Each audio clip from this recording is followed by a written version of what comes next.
নবী সাল্লাল্লাহু আলাইহি ওয়াসাল্লাম যখন ডাকে আল্লাহ নবী সাল্লাল্লাহু আলাইহি ওয়াসাল্লাম উমরের কাছে গিয়ে বসলেন। আল্লাহ নবী সাল্লাল্লাহু আলাইহি ওয়াসাল্লাম ডাকতে বলে, সাহাবীরা, উমরকে কোন ডাক্তার কবিরাজ ভালো করতে পারবে না। উমরের ওষুধ হলো একটা, যা আমরা আয়াত শুনে যে উমর মাটির মধ্যে পড়ে গেছে। আজকে আমি উমরের কানের সামনে, উমরের সামনে আমি জান্নাতের আয়াতগুলো যদি তেলাওয়াত করি, উমর মাটি থেকে লাফ দিয়ে উঠে যাবে। আল্লাহ হাবিব সাল্লাল্লাহু আলাইহি ওয়াসাল্লাম জান্নাতের আয়াতগুলো যখন তেলাওয়াত করেন, উমর রাদিয়াল্লাহু আনহু হঠাৎ করে লাফ দিয়ে উঠে বসে যায়। উমর খুশি হয়ে যায়। আল্লাহ হাবিবকে ডাকতে বলে, আল্লাহর নবী, এগুলো কি সত্যি আল্লাহ রাব্বুল আলামিন নাযিল করেছেন নাকি? আল্লাহ হাবিব বলে, আল্লাহ রাব্বুল আলামিন এই আয়াতকে নাযিল করেছেন। চিন্তার কোনো কারণ নাই। জাহান্নামের আয়াত আল্লাহ রাব্বুল আলামিন নাযিল করেছেন, জান্নাতের আয়াত আল্লাহ রাব্বুল আলামিন নাযিল করেছেন। উমর রাদিয়াল্লাহু তাআলা এত পরিণতি ছিলেন। এই কোরআন পড়ার জন্য বছর রমজান মাসের প্রস্তুতি হলো প্রথম কোরআন। যারা পড়তে পারো তাদের জন্য এটা, যারা না পড়তে পারো তারা কি করবা? তারা কোরআনকে মহব্বত করবা। ভারতে একটা কাহিনী বেশি দিন আগে না, হুসেন আহমদ মাদানী রাহিমাহুল্লাহ, ওনার ছেলে আসাদ মাদানী রাহমাতুল্লাহি আলাইহি, উনি ঘটনাটা বর্ণনা করেন। ভারতের একটা গায়ের মধ্যে একটা গ্রাম, ভারতের একটা গ্রামের মধ্যে অজপাড়া গায়ে কোনো শিক্ষিত কোনো লোক নাই, বাংলাও না আরবিও না, কোনো শিক্ষিত কোনো লোক নাই, পাওয়া যায় না খুঁজে, এমন গ্রাম। ওই গ্রামের একজন লোক মারা গেছে। একজন লোক মারা যাওয়ার পরে এই লোকটাকে গোসল করানোর মতো কোনো মানুষ নাই, দাফন করানোর মতো কোনো মানুষ নাই, জানাজা নামাজ পড়ানোর মতো কোনো মানুষ নাই, কোনো আলেম তো নাই, কোনো আরবি পড়ুয়া কোনো মানুষও নাই। লোক মারা গেছে, লাশ নিয়ে বসে আছে। একদিন চলে গেছে, পরের দিন সকালে, আগের দিন মরছে, পরের দিন সকাল পর্যন্ত লাশ নিয়ে বসে আছে যে কেমনে এই লাশটা জানাজা করতে দাফন করবে। লাশ নিয়ে বসে হঠাৎ করে দেখে সাইকেলে চলে একটা লোক আসতেছে। মাথার মধ্যে তুমি দাঁড়িয়ে আছেন, ওরা ভাবতেছে এই লোক কেমন হয়, এই লোকটাকে ডাক দিয়ে বলে, হুজুর, আমরা তো একটা লাশ নিয়ে দিন ধরে বসে আছি, আপনি যদি আমাদের এই লাশটা জানাজা দাফন করে দিতেন আমাদের জন্য আল্লাহ এই লাশটা পৌঁছে যাবে, দুর্গন্ধ সৃষ্টি হবে। ওই লোকটা ডাক দিয়ে বলে, আমি কোনো আহেন না, আমি সরকারি অফিসার, সরকারি কর্মজীবী, সরকারি চাকরি করি।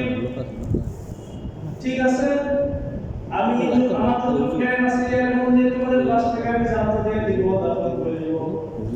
জানতে করে যখন লাশটাকে দাফন করা হয়, কবরের মধ্যে পানি ঝরাতে যখন সবাই চলে আসে, তখন ওই সরকারি কর্মচারী কিছু গুরুত্বপূর্ণ কাগজ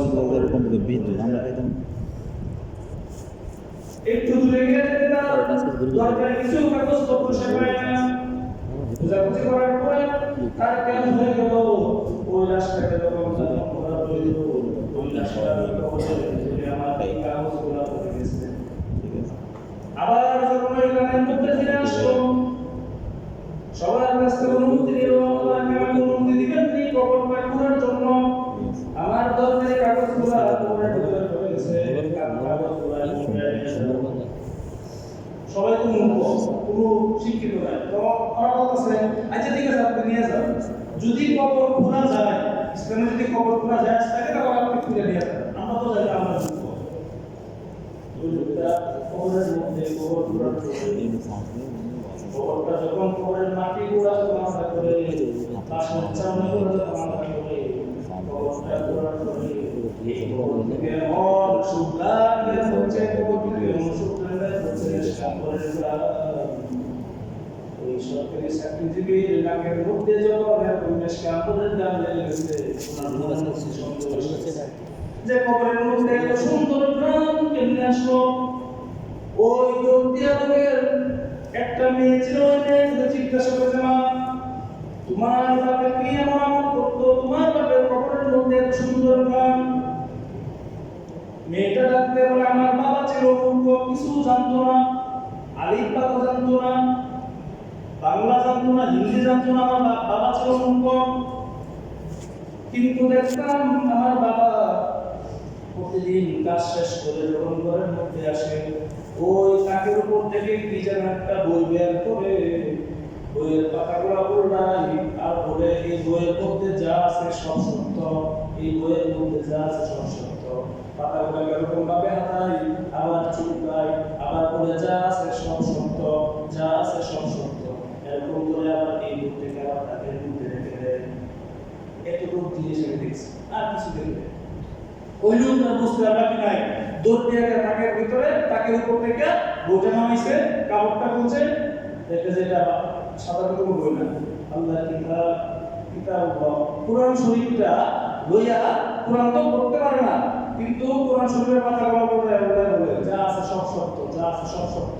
আর চুমকায় কুরআনের পৃষ্ঠাগুলো হাতায়, যার কারণে আল্লাহ রাব্বুল আলামিন দুনিয়ার মধ্যে তার পক্ষে রেজাল্ট এবং বানাই দিয়েছে। সুবহানাল্লাহ।